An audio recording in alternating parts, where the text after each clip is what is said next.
Unyanyasaji kwenye ndoa. Kwa mama, kama nilivyosema, acheni kuwanyanyasa waume zenu.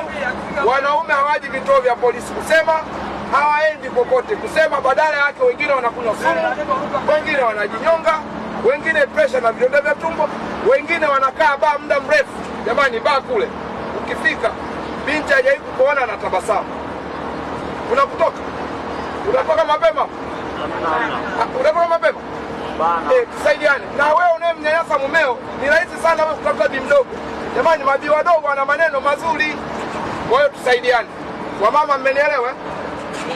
Wasaidieni waume zenu kwa kuwanenea yale mazuri, ili waone namna haya ninayozungumza yapungue.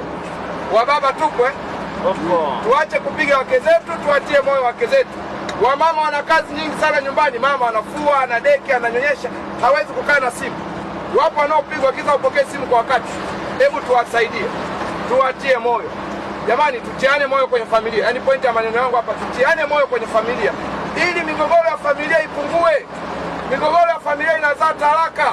Talaka zinaacha watoto hawana uangalizi. Ndio maana nalizungumza hili. Na sisi wajibu wetu ni kuyasema haya, kwa sababu tusipoyasema watu wataharibikiwa. Migogoro ya familia inazaa mashambulizi. Tunaona watu wanapigana. Wakati mwingine mpaka mauaji. Sasa mauaji ya familia utapambana nayo? Ninyi mmewahi kuona polisi wanafanya doria kwa nyumba mtu? Mzee, wewe una miaka mingi bwana. Mmewahi kuona polisi wanafanya doria? Yaani anaingia kila nyumba anauliza mnaishi vizuri? Mmewahi kuona? Sasa unapoamini watu wanaongea ndani ndio watu wanauana. Hivyo basi tunao wajibu wa kuyaacha haya ninayozungumza. Tutiane moyo, tuvumiliane, tusameane ili haya mengine yapungue. Nimeeleweka?